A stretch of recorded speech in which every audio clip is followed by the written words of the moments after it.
April 1945.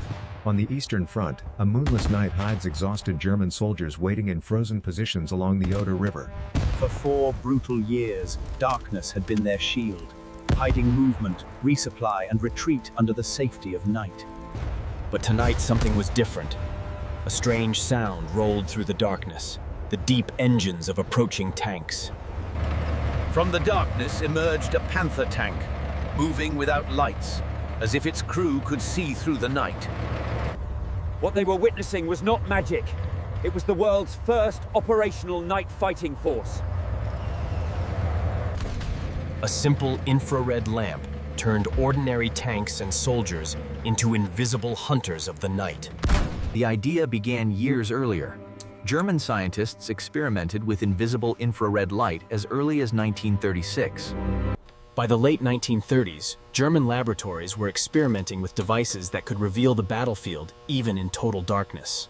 Early tests showed promise, but many military leaders believed the technology was too complex and too expensive for real combat.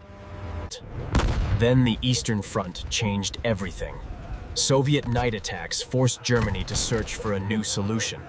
By 1941 and 1942, Soviet forces had mastered the art of night attacks across the vast Eastern Front. Masses of Soviet tanks could suddenly appear from the darkness, overwhelming German defenses before they could react. Facing these attacks, German commanders desperately searched for a way to fight back in the night. In 1942, General Heinz Ziegler reviewed the newest infrared technology developed by German engineers.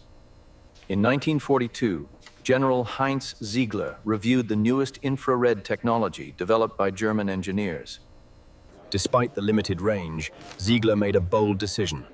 The night fighting program would move forward immediately. German industry began developing several infrared systems designed for soldiers, tanks, and armored vehicles. One system, called Vampir, gave infantry soldiers the ability to see and shoot in complete darkness. But the equipment was extremely heavy, weighing more than 30 kilograms with batteries and optics.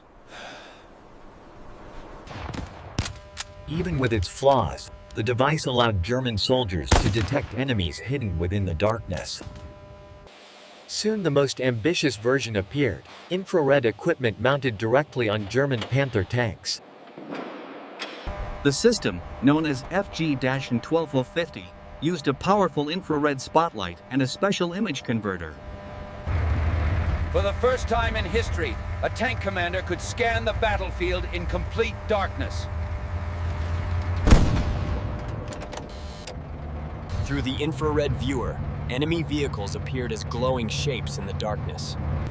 Inside the Panther, the crew prepared for battle, relying entirely on the commander's eyes in the darkness.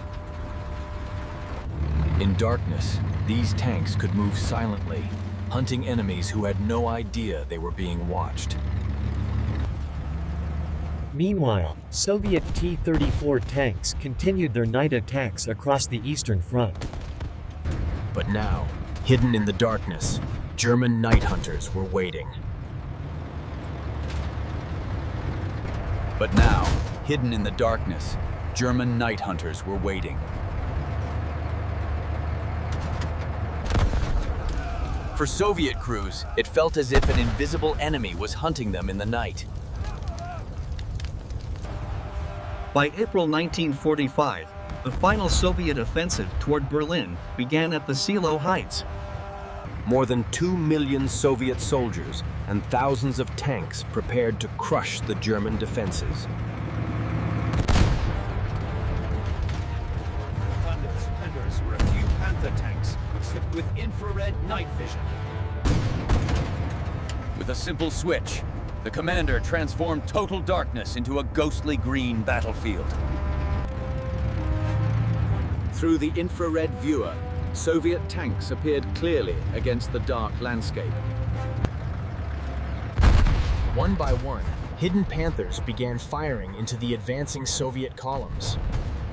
Confused Soviet crews fired blindly, unable to see the enemy attacking them.